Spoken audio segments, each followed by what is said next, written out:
Welcome to the Healing Place podcast, a space filled with inspirational stories of hope, along with practical advice for your healing journey. Your host is Teri Wellbrock, trauma warrior, writer, speaker, blogger, therapy dog handler, and founder of the Sammy's Bundles of Hope project.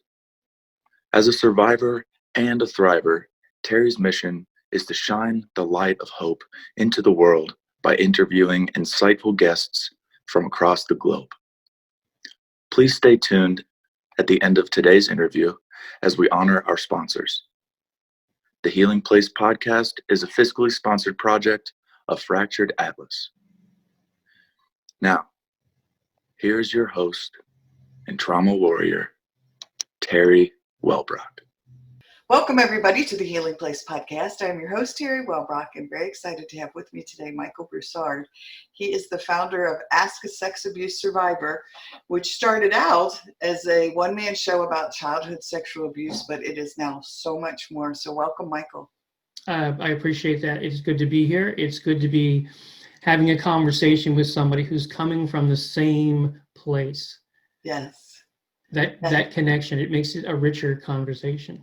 For sure. We were just talking before hitting record about that street cred and survivors being able to talk about it from a survivor's perspective and our own healing journey. So yes, talk about what got you into this, where you're going with it, and what you've been doing. Well, back in 2014, I had been in therapy for a number of years with a trauma-informed therapist, and that was a major change for me because I had given up on therapy many times, and I didn't realize it was because I was with the wrong kind of therapist. I blame myself for failure. I should have healed. So I get into therapy with somebody who actually knows how to help me, who knows how to use EMDR and all these other things, so I can reconnect with who I am. And we get to 2014. And we've diagnosed the bipolar disorder and the CPTSD and all these other things that I was dealing with, and I felt more centered in terms of I knew what my challenges were, and I knew a lot of coping skills that I learned in therapy. And I turned around to my therapist and I said, you know what I want to do? I want to do a stage show, like a play, and I want it to be interactive. I want to be able to have people be able to ask questions of me throughout the presentation and have that also drive the way I present, so every time it's different, and so every time we have a conversation about childhood sexual abuse and about healing, and therefore we've done something important and something valuable. And she looked at me and she's like, you're going to ruin everything. You're going to destroy everything. You're going to let people ask you questions? Please don't. And I said, you don't understand. Dr. Blair, I'm a theater artist. This is how I process things, including how I process healing. So this is a great healing moment for me to say, I'm going to go do this on stage. And the questions, it is such an important thing for me to get people to discuss these things and to have survivors involved in that discussion, to have non-survivors involved in that discussion. And with great trepidation, she said, okay, that's fine. And essentially, we developed this story in therapy from that point out, that we developed the play and the way it was going to be framed and all that. And what I didn't know at the time was that the day that I went in to tell her about this, she was planning on telling me she was retiring. She's like, and I get it. She's had a long career helping a lot of people. It was about time she retired. Good for her, right? She didn't say anything about retirement after she heard this. I never knew that she'd been planning to retire. She stayed on. Oh. And I kept seeing her way past her retirement date without knowing it. And then she came to the show and she sat in the front row, and I had that rock of support. It was like my wife and my therapist, front row center. And it was amazing because that helped me, give me so much strength to do what I wanted to do and to conduct the question and answer parts of the show in a way that was productive, in a way that actually got the conversation moving. And at the end, I got a hug from my wife, Christy, and I got a hug from Dr. Blair. And first performance, it worked exactly like I wanted it to work, which nothing in my life has ever done that. You got to just think 12 times, screw up 11, and then the 12th is good. This was like, bam, people are talking. Survivors are saying things like, we had a survivor who, she was sitting with her boyfriend, and he didn't know. And during one of the breaks, the feedback breaks, she talked about being a survivor, and that's when he found out. You gave her courage. Wow. I mean, just this idea of this conversation, this feeling in the room that we're all with each other. Yeah. And we've had that ever since. And it's been so healing for me because I go up there, right? When I was developing the show, I was like, I would, you talk to yourself. You're a theater artist, you talk to yourself. So I walk around the house talking to myself. And I would dig into something and find something, and it would make me sad, or it would trigger me, and I would start crying or whatever. If it hurt, it went in the show. The thing about that, of course, is that I'm standing in front of a bunch of people. I hit something that I think is important to the show. It triggers me, and it triggers me in front of 50 to 100 to 200 people. But from the first time this happened, everybody was there for me. Strangers in the audience were there for me. And I never felt unsafe. Never. That's beautiful. And I think that's what we need. I think as survivors, that's what we need. One, you spoke to me on so many levels just now, because in 2013, I started back to therapy with EMDR and finally had a therapist that was trauma informed, and it was beautiful to guide me along this healing journey. But one of the things that I found was when I started to put my vulnerabilities out there and saying in the middle of a grocery store parking lot, when I was feeling as if I was going to fall off the earth, I'm having a panic attack to a stranger who then let me hold on to their arm to walk me into the store. That was a moment. That was a moment of just putting myself out there. And so you letting yourself have these moments on stage in front of an audience. I mean, you're giving people permission. It's okay to feel these things. It's okay. Wow, what a beautiful gift. Your courage in dealing with a panic attack in public and actually letting someone know who you didn't know. I'm so glad it turned out the way that it did, because that is courageous beyond courageous. Doing what you're doing now is courageous beyond courageous, because you reveal yourself when you do interviews with people. Yeah. And as you said, it gives other people strength. It gives people permission, as you said, to feel the things they feel, to accept the fact that a panic attack is a real serious thing, to accept the fact that this anxiety is real, to not feel like you have to judge yourself according to a societal norm, which is don't feel this. And if you feel it, don't tell anybody. Right. For God's sake, don't cry. And I think that's kind of what I really feel like I've been accomplishing more and more with the way things have expanded. The whole pandemic thing comes down. All of a sudden, I can't get on the road. I can't go to colleges and theaters and stuff and do my show because, and I understand that because it's a serious situation. Right. I accept that. So what do I do now? Well, during the time before that, I had actually started doing a couple of different things. And one of the things I had done was I started recording videos tagged Ask a Survivor that were my daily experiences. And I've got something like over 50 of them right now. And I started doing these little capsules of today I had a panic attack. Today I'm bipolar and I felt really positive because these 3 things happened. However, I have to watch things because that could lead into a manic episode. All these little things. I even did one that day that you can't get out of bed. When you just can't get out of bed. When I would rather have climbed under it than got out of it. And I was like, I look like hell. I feel like hell. Am I going to make this public? Right. And I did. And I made a video. And just saying, you know what? It's okay. We have chronic conditions, and it's okay to sometimes be there and sometimes be somewhere else and sometimes be stronger and sometimes be weaker. We've gone through, my God, this thing that could destroy somebody completely. And here we are. We're talking about it. We're looking for help. We're looking for those hands. We're taking those hands, supporting each other. I have people talk to me about that weird sort of like, victim, survivor, thriver thing. Yeah. If it's some kind of, aristocracy or something, you're at the bottom or you're at the top. Personally, I feel that anyone who is out there trying to heal, to me, is a survivor. You survived. Mm-hmm. Yes, you are also permitted to be a victim because you were victimized. That's okay too. And on some days, even if you look at other people and go, that person's amazing, they're a thriver, I could never be that. There are days when you thrive. So we're all different things all the time, and I think that giving people an example of that is so powerful. So I was doing the videos and I was trying to do different things, and the pandemic comes around and everything locks down and you can't go anywhere.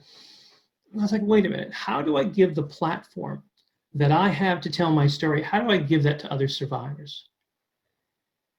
And it just was a natural to me, Tell people we're going to do online events. You're going to be able to come on, answer questions if you feel like it. If you don't.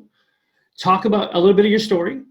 And these things have developed into mutually assuring and healing things while they're going on, not just with the people watching, but the different panelists. Yeah. They will take care of each other. We have like anywhere 5 and 10 panelists on a show, and they will take care of each other.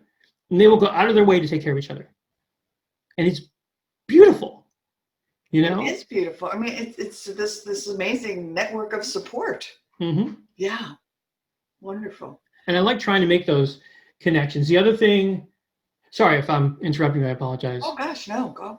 But the other thing we started doing is we do an occasional group, and it's not a therapy group per se because we don't have a trained therapist in the group. It's one of those. It's peer-to-peer support, and we talk. And I thought this would be sort of a good idea. People have taken ownership of it. They love it. It's important to them. They feel like they look forward to it. It's wonderful to see that.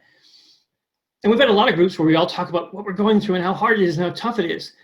Then we had one of the groups recently where somebody brought up the idea of positive triggers. Positive triggers. She said, in order to help myself heal, I look at the things that make me feel better and make me feel stronger. And I try to trigger those things on purpose. I used to dance.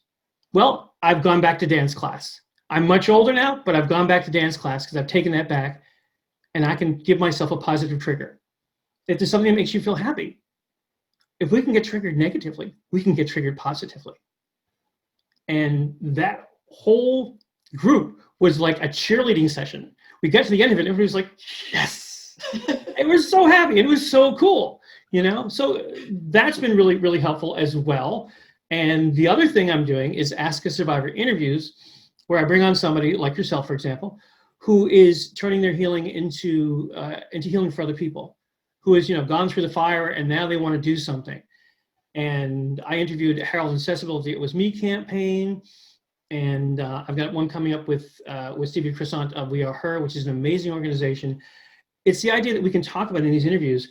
We talk about your motivations for what you do, but we also talk about you as a survivor, and we share. And so it's a very human thing. It's not just here, now we're going to talk about the stuff that I do, the initiatives that my organization has. We're going to talk about all of this stuff together. I mentioned Harold and Cecil earlier. They're a married couple and they're both survivors. And that was such a rich, amazing interview because we had a blueprint. What does that look like? How do you support each other? Yeah. What do you do? Beautiful. And that's Would you like to share your journey? Sure. I've said since the beginning that I'm always willing to talk about any part of my healing and any part of the abuse I suffered, because that's the point of what I do. I've made myself 100% public. It gets hard sometimes because there are people out there with agendas and they come after you. But I can't pretend it doesn't trigger me at times when people do come after me. But you know what? This is why I'm here. I'm here to be public and show everybody you can be public and be understood and be supported. So way back when, as you know, probably some of it, because I know you read that Huffington Post article I wrote. Yes. When I was 6 years old, I was happy, I was outgoing, I was fearless. I was just this silly little kid. I didn't have any insecurity. I didn't I wasn't self-conscious in any way. I was just a kid who told stupid jokes and, and liked to dance to like Sesame Street songs and stuff like that. And the thing is about this kid is I say all these things.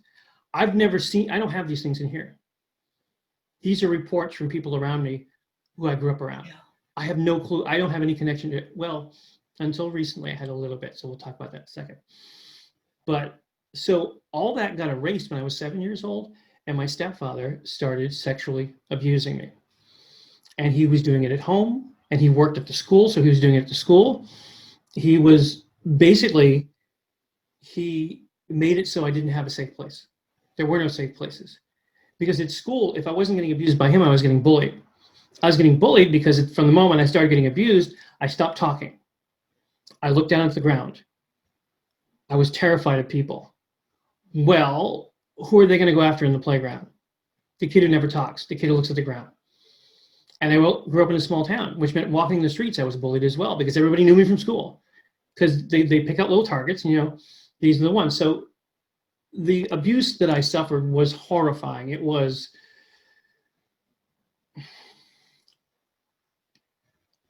so there comes a point in your life where you get to talk and you learn about sex, right? Yeah. If you're lucky or unlucky, depending upon the talk you get.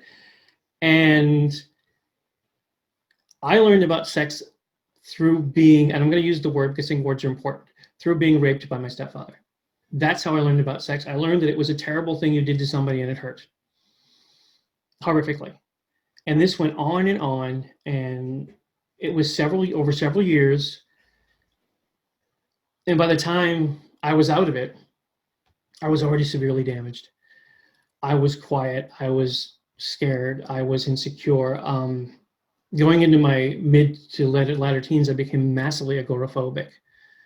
I basically didn't leave the house ever because I was so scared of everything in the world. I had a big sign tattooed on my head because predators knew to come and get me, when I was 12, 13, 14. They knew, you know what I'm saying? They know, and they know and they know as an adult too. Yeah. It's they know. So I went through all of that, and I really didn't have any friends. I didn't have any connections to people. It was just me and my records and my comic books and my magazines and all that stuff, and Famous Monsters magazine and the Sex Pistols and me. That was it. And so that's who I was for a number of years. The first time that I felt any connection to people, other people as friends, was when I went to a Doctor Who convention in 1983. Because Doctor Who was one of the things that was my thing that I watched on TV, and the Doctor was amazing. He was a hero. He was incredible. I looked up to him. He was, for a number of reasons, not the least of which was the fact that many of the stories that I was watching were about not judging people by appearances and trying to understand, trying to be deeper and understand. And so I'm not leaving the house. I can't leave the house. The guy who plays the Doctor, you may not know it, but the Doctor is played by a different actor every few years. Looks entirely different than the last one because he's got a thing called regeneration, and he's an alien, and he can turn into somebody else. The Doctor I was watching on TV at the time, that actor, Tom Baker, he was at this convention in Boston, and I lived in Clinton, which was like an hour's bus ride away. And I really wouldn't have left the house, except this guy had come over from Britain, and I was like, this is my only chance to meet this guy who's my hero. And I actually dragged myself out, and I went to the convention, which was terrifying to me. And I tried to look at the floor, and I tried not to talk to anybody. But people at conventions are friendly, and they talk to you whether you talk to them or not. And I eventually sort of got dragged into having friends. I had Doctor Who friends, I was never able to share what I've been through, just the abuse or any of that with them because people didn't talk about that. And I'd been convinced by my mother, if you did talk about that, everybody would leave you in your life. So don't do that. So for a few years I had that. And at some point during that, I met a Doctor Who fan who wanted to talk about the deep stuff, life and consequences and the way things are and who cares about who and how you care. And after a while of talking to her, I got the guts up to actually tell her about the abuse and everything else. And I just was waiting for her to walk out. And she didn't walk out. We were sitting together late at night talking, and she just put her arms around me. And she held me, and we both cried. Sorry. And it was an enormous moment for me, because here was somebody who accepted me still, even after they knew. And then on top of that, cared about it.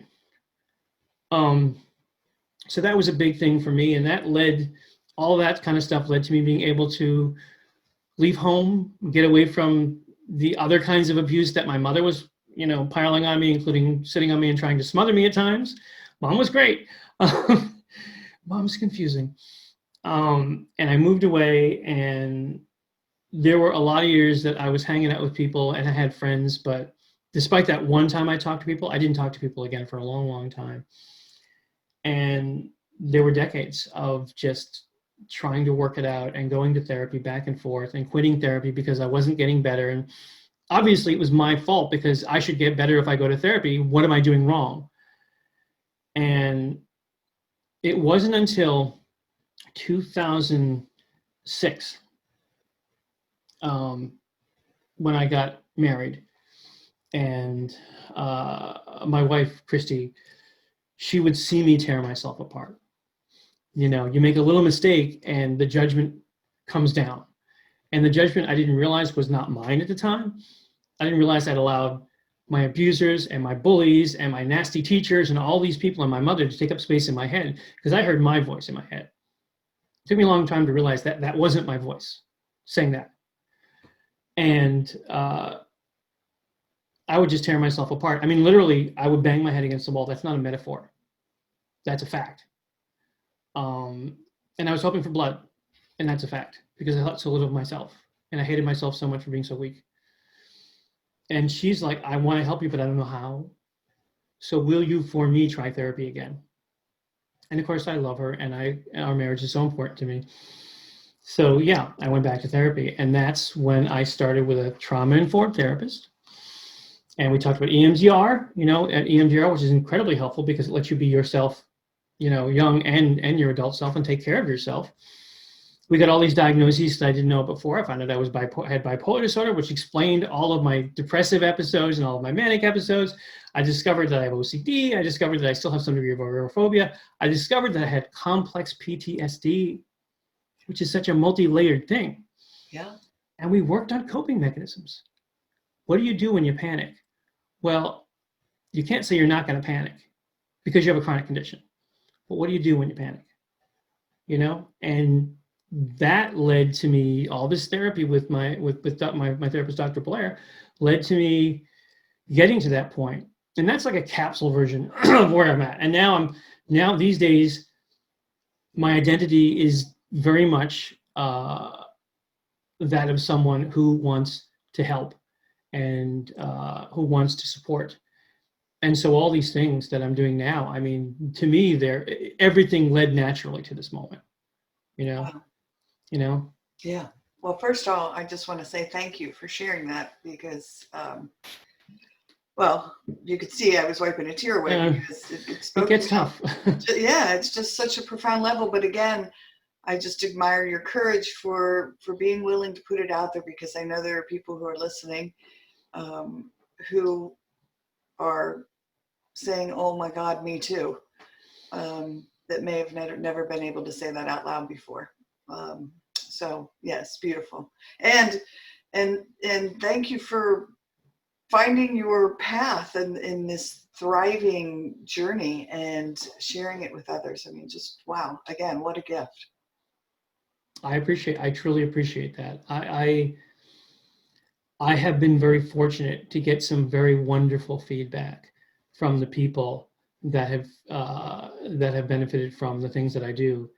And I can't say enough nice things about these people, because they're reaching beyond their own damage. And they're saying, well, you helped me. And as my wife Christy keeps saying, and my therapist keeps saying, I have a new therapist now, and as many of my fellow survivors keep reminding me, there will be people that you will help that you will never meet and never know anything about.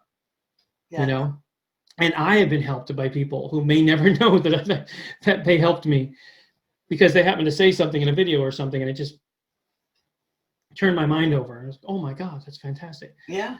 So yeah, I mean, to know that we can do this, it's so very much important. And one of the things I want to do, first of all, I'm trying to put together an online version of the Ask a Sex Abuse Survivor show. I did it once on Facebook, but I want to do something that's a little more involved, that's closer to the live thing. But I want to get that out there because I want to help those conversations happen that way. I want to do, and I haven't put together the curriculum yet, but I want to do a series of workshops about telling your story. Because if I've been telling it since 2014, maybe I know something, I don't know. And I'll write it down. I'd say you probably know a thing or two, yeah.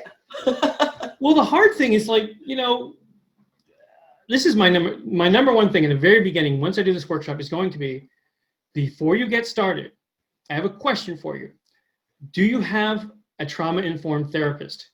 Because if you're going to dig this stuff up, it's going to need processing, and there's no shame in that. I'm not giving you advice. I'm telling you my experience. That's always been my thing. I don't give people advice. Like, this is what I've went through. You've got to have some kind of support system because if you're going to dig into your journey, you're going to dig up things which are going to trigger you, are going to make your life difficult. They're going to be things you haven't processed yet. So that's one thing that I think happens with a lot of survivors who go out to tell their stories, and they only do it like once or 1.5 times, and they get discouraged. They, because they don't have a support system. And I have a massive support system. I have all these people on the internet who seem grateful for what I do, and I've got my wife, and I've got my best friend who was also my tech director who used to drive me around to shows. And let me tell you something about that. Okay, so this guy, his name is Styx Latte. No, that is not his born name. His real name is Martin Coffee, which makes Styx Latte even better. Before I met him, he's been a sound tech for many, many years. He does, audiovisual stuff and all that stuff. And he was working at a venue that I use a lot. And I was looking for a new tech director. And I got to know him, and he seemed really friendly and easy to work with. And we got on the road. And he was not at that point a Doctor Who fan. And he was looking at me like, well, what should I watch? And I would say, I'll put together these contracts for, because like you do, saying you're going to serve as tech director, you're going to serve as driver, here's what you're getting paid. Da, da, da. He made me write into the contracts that we'd watch Doctor Who in the hotel room after every show. And he was totally pulled in by it. And then he starts talking to me after these shows. He's like, so I get in a car with my best friend. We go driving. We go to a college or something. I hear the worst, most trauma-inducing story I've ever heard in my entire life. Then we go back to the hotel and watch Doctor Who. And he's like, and it took a while for him to say this. He said, I need to talk about my trauma. Oh. And he said, somebody gave me advice once that if you don't deal with your trauma deals with you. And I thought that was beautiful.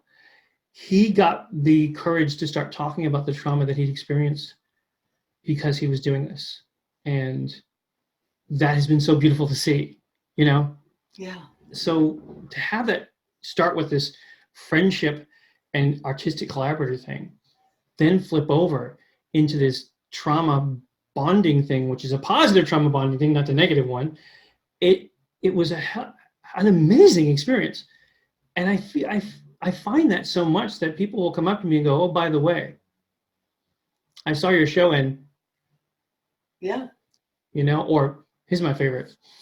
My friend Patty, who I'd known for years, comes to see Ask a Sex Abuse Survivor, comes up to me afterwards and says, well, I'm not a survivor myself, but I just realized after watching this, I probably know about 24 of them.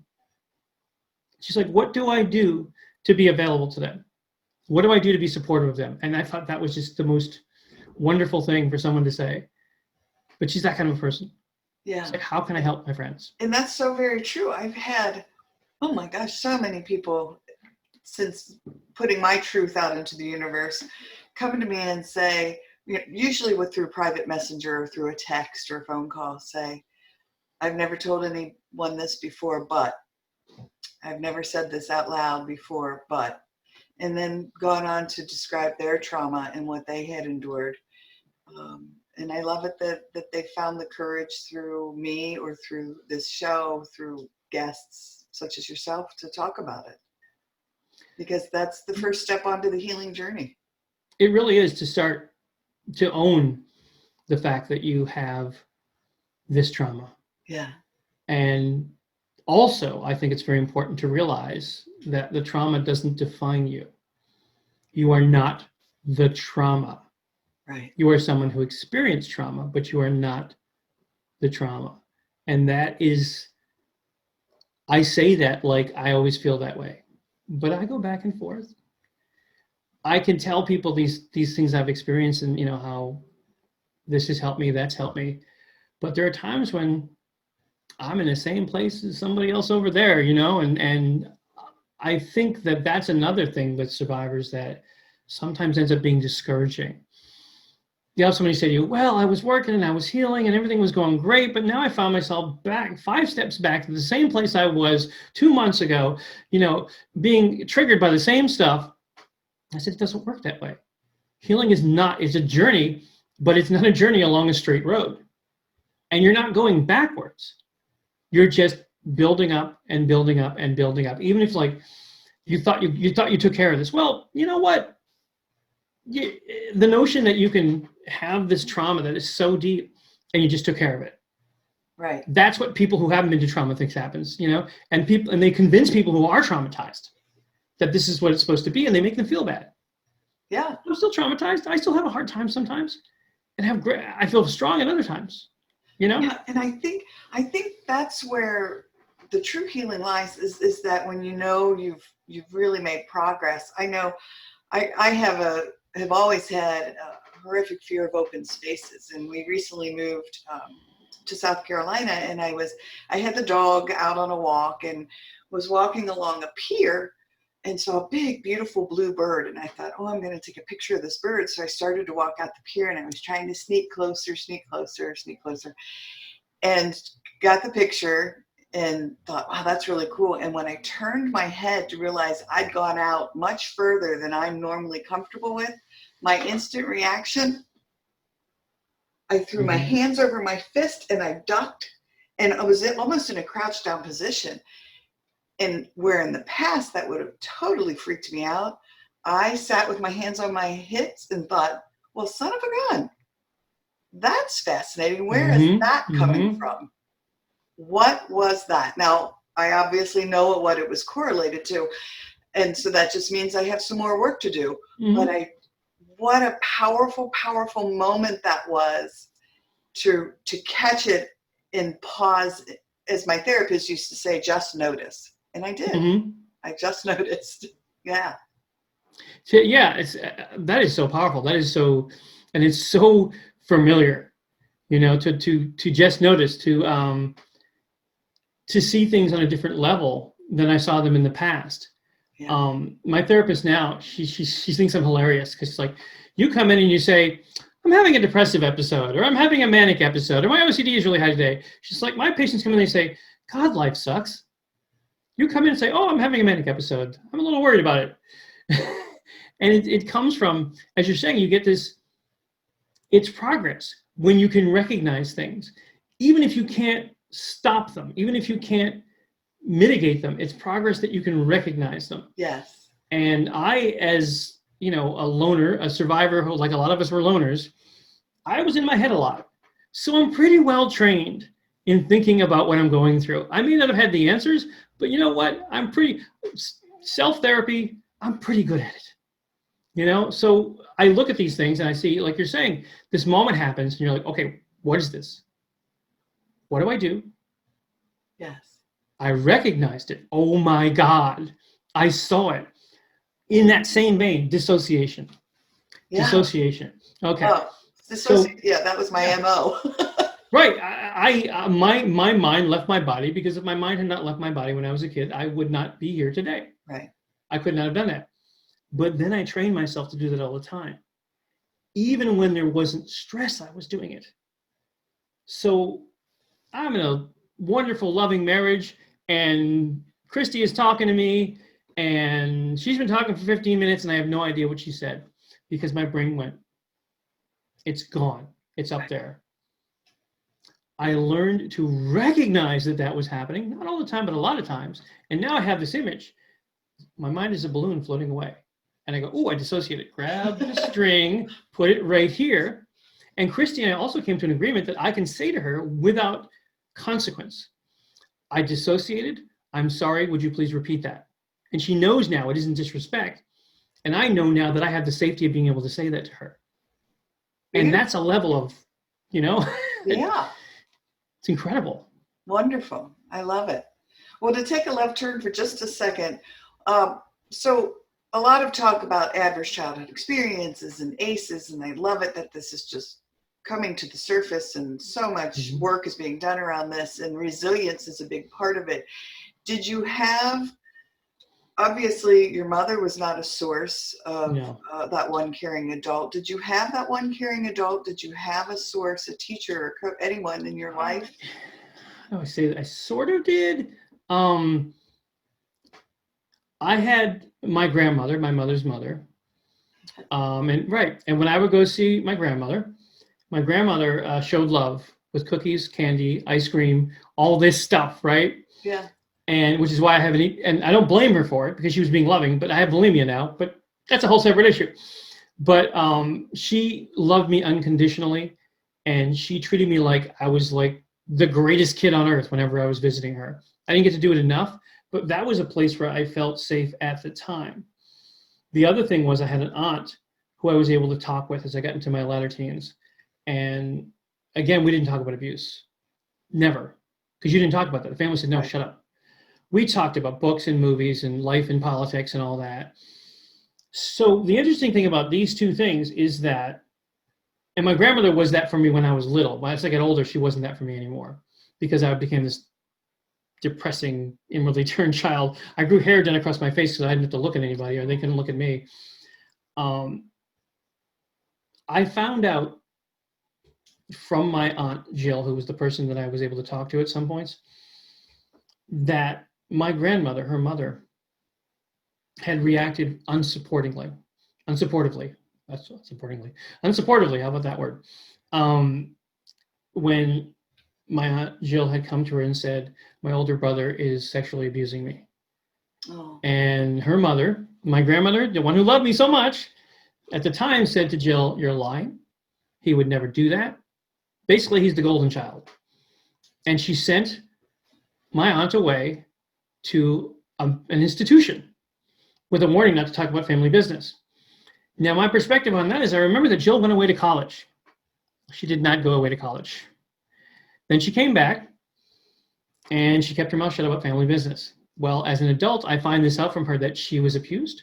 I find from her that the way her mother, my loving grandmother, reacted to her and treated her. I find that my loving grandmother as a child was also sexually abused. I find out from Jill that my mother was also sexually abused as a child, where my mother was not at all supportive. She was at the same time dealing with absolute internal chaos. And I don't think that makes it okay to scream your child down and sit on them and try to smother them. I don't think that makes it all right. But I understand it better. Let's just say that. I'm also of the belief that given when you get involved in therapy, you read all this stuff about psychology and psychiatry. I'm pretty sure my mom was schizophrenic. She had some of the primary signs. She went catatonic at times, and you couldn't wake her up for like hours. She's just like staring, there's all these layers where you look at this person, like you said, who's your safety, but that person treated their child horribly. Yeah. I still don't know how to reconcile that between my loving grandmother and my grandmother who sent my aunt away to a mental institution when she was a kid. What do you do? Right. What do you do with that? What do I do with the fact that when I was very little, I was an early reader, and so my mom was my best friend because we would share books. She'd hand me books when she was done with them, and we'd talk about the books. But is this the same woman who screamed and yelled and beat me up? Is this the same woman who handed me back to my abuser over and over again? So it went on for several years after she knew what he was doing. I told her exactly what was happening. And she handed me back to him over and over again. But she was an abuse survivor. What do you do with that? Do you have any idea? Because I don't know. Right. What do you do? Yeah. I mean, I know from my own personal journey when my mom's 1 year sober at 84 years old. And I mean, from her alcoholism, and it was just horrific living with her as a child. And once I took a step back, I remember standing at the end of the hospital bed a year ago, and I finally just looked at her from a totally different, instead of from my own perspective, from hers, and said, Mom, why don't you talk to me about what happened to you in your childhood? And once she started opening up, and my sister was standing next to me, the three of us were all crying. She finally started to release it and explain to us the things that my darling grandparents that I adored, things that had happened to her at their hands. And everything shifted in that moment, for me at least, because I thought, okay, this wasn't so much about her hurting me as her trying to survive her trauma. Yeah. And it is, it's difficult. What you said about it wasn't about hurting me, it was about her trying to survive her trauma. That hits me, I mean, square in the chest. This is the question. These are the feelings that I have. They're on so many different levels. Yeah. My mom passed some years back. She had cancer, and we had been estranged for many, many years because I just couldn't take it anymore. At that point, the last time I had seen her previously was when I was home visiting at Christmas time, and I was at a Christmas party at my sister's house, and my mom had tried to tell me that my sister was from the devil and she was the one that screwed up the family. And I'm like, you're in Ruthie's house, and she's not. So those are two things you should consider. When I said she wasn't, my mom hip checked me into the wall and then ran outside. I didn't see her again. This is my mom. Yeah. So we were not talking for a very long time, and then I went up to visit her when she was in the hospital, and what I didn't realize was her deathbed. And we hadn't talked in decades. And she's lying there, and she's in bed, she's in a hospital, she's kind of zonked out. She's got lymphoma, so she used to be this big, like, robust, heavy woman with rosy cheeks, and she's like wasting away, Yeah. And I'm like, and I came in, and my sister was like, we'll give her some time with Mom, and I'm standing there looking at her, and I tried to say something to her, and she suddenly, out of the blue, said, I'm sorry. Wow. And all my life, I had waited for my mother to tell me she was sorry, to prove that she understood anything she had put me through, anything I had gone through, all the damage that had been done, to just say, I'm sorry. And I'd waited for those words. But in that moment, with my mom lying there in that bed, I found myself saying, you have nothing to apologize for. You did the best that you could. Oh. I love you, and you did the best that you could. Oh. And it was not long after that they decided there was nothing else they could do for her, so they were either going to send her home or they were going to send her to a hospice. And at that moment, she died, basically, while they were trying to make the decision. And I still didn't know at that point that she was a survivor. I found that out after her passing, that she was a survivor. I got all these stories from my aunt afterwards about my aunt's abuse, about the fact that my mom had been abused, about my grandmother being abused, about all these things. And it's just, I do care for her. I do care for my mother. And this is going to be a hot button moment. Forgiveness. Yeah. There are people who will tell you, you can't heal unless you forgive. There are people who will tell you, if you forgive, you'll never heal, and everything in between. My feeling about that is, it's up to the survivor. What's going to help you, and you're the only one who knows what's going to help you or not help you. So, Amen. Right. And I have not forgiven my abuser. And I don't plan on forgiving my abuser. And I don't think it's inhibited my healing. However, someone else in the same situation, it could inhibit their healing. So I support whatever decision they make. I essentially forgave my mom, at least vocally, at her deathbed. So she passed knowing that. I don't know, from day to day, I feel empathetic toward her, or I feel frustrated and angry with her. And I think that'll be the rest of my life. And forgiveness is such a sticking point sometimes in our community. I mean, how do you feel about the whole forgiveness thing? I personally have worked very diligently on the forgiveness part of it. But I practice Ho'oponopono Hawaiian healing, which is a forgiveness exercise. Nice. I've written letters to all of my abusers and burned them, sending that energy into the universe. But I still think some of it lingers. I don't know if I've reached full forgiveness because every now and then, I mean, some of them I really truly do feel like, all right, I've let that. I have found forgiveness with them for whatever reasons, but there are some that I think I've reached it. And then like we talked about, a while ago, 5 steps back, and then I'm back here again. And I said, oh, maybe I didn't forgive that person. Yeah. And I think forgiveness is a journey. It's a part of the healing journey. Yeah. And how that manifests for each person is different. Yeah. And in my case, I think if I had forgiven my stepfather, if I had gone that direction with my journey, that would have hurt me. That would have slowed me down. There's a thing, survivors, there's this concept of the perfect victim, okay, when it comes to adult or childhood sexual assault. The person has to have fought back, and the person has to have, not had drunk any alcohol, and the person has to have forgiven their abuser, and the person has to have blah, blah, blah. The fact is that there's no such thing as the perfect victim or the perfect survivor. And each one of us, we have a right to the anger that we have, which does not say, I don't think people should consume themselves in anger. Right. But too often, I think we as survivors deny ourselves the right to be angry, and there's no way to process that anger if we just deny it.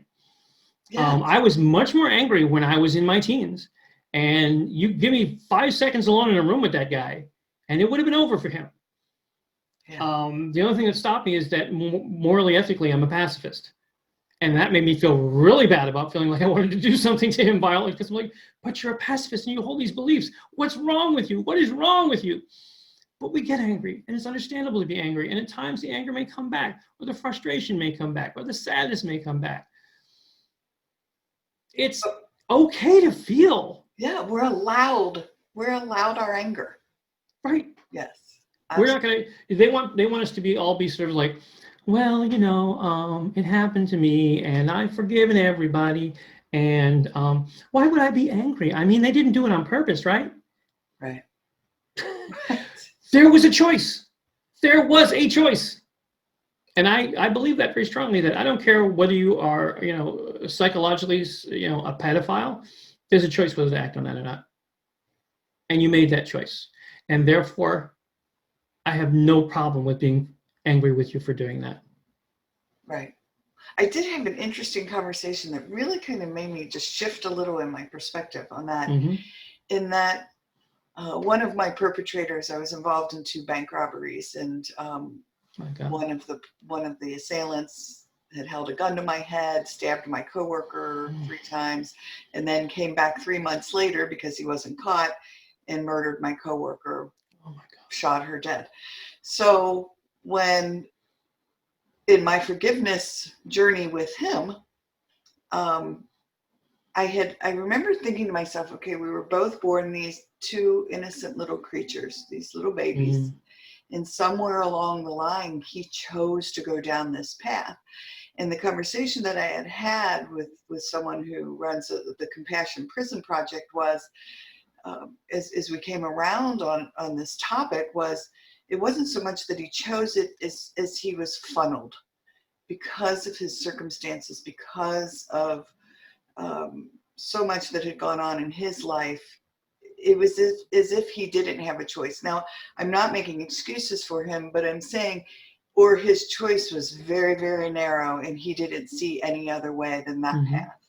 And so again, when I take a step back and look at it outside of its impact on me, I'm able to take a look at that and say, okay, and that helps a little bit with my forgiveness part of it.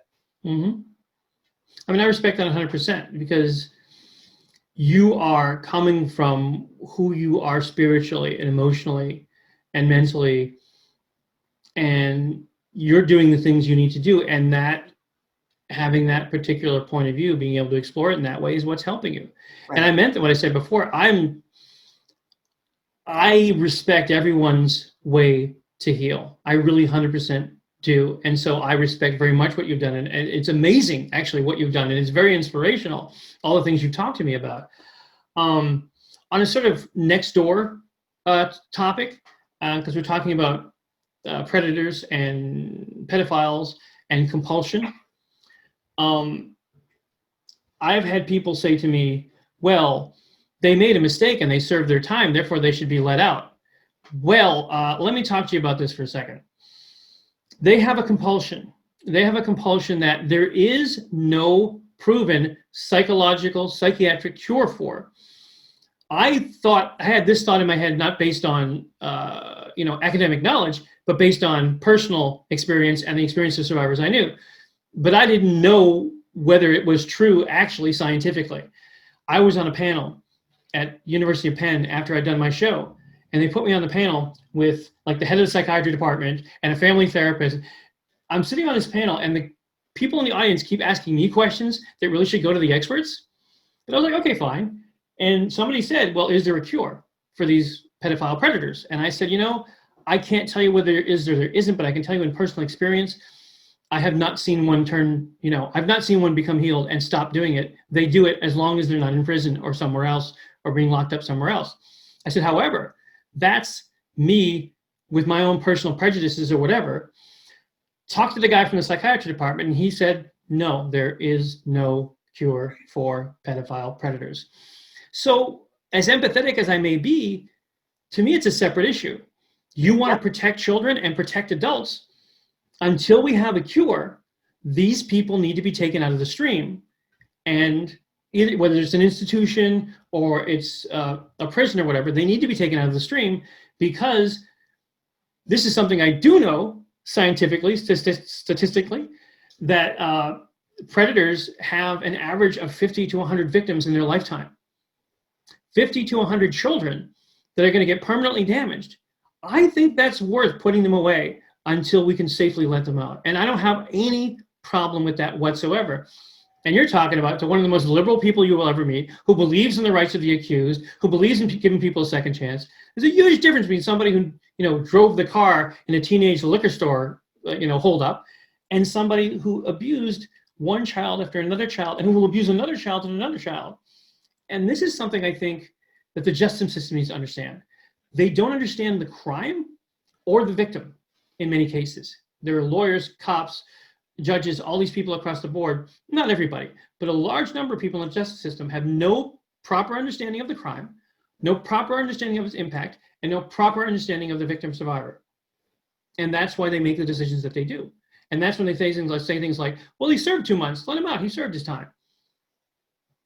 Or we don't believe you. Well, why don't you go look at the psychology of victims of these crimes and the way it makes them speak and move and act, and you'll see all the signs and you'll know we're telling the truth. Yeah, because we see them. We see them every day. We know. I look at that's a survivor. Do you remember the Leaving Neverland thing? Okay, so before that came out, I got contacted. A bunch of male survivors, and I got contacted to come up for a screening up in New York City. And Oprah was going to be there, and James Safechuck and Wade Robeson were going to be there, and all this. That thing is like it's like 3 parts. It's like huge, incredibly long. And we sat down to watch. Thank God they gave us breaks, and we all brought support people with us. And still, it was just, you know. And I watched this thing, and I'm like, my God, these guys are 100% telling the truth. This happened to them. I know by the way he moved his head. I know by the way he let his hair fall this way. I know like by the sound of his voice. I know like by the way he moved his shoulders. We all know. And after the whole thing was over, there was After Neverland, which was the special they were taping with us. And out come Wade Robeson and James Safechuck. And I'm in the front row, which means I'm about maximum 6 feet away from them as they walk up to the stage. And I went, yeah, it happened. And then they started talking. I was like, it happened. It's not a mystery. All of these signs are there. We need expert testimony during these trials from people who can look at the witness, the victim, the survivor, and say they're telling the truth because they display all of the signs. Yeah.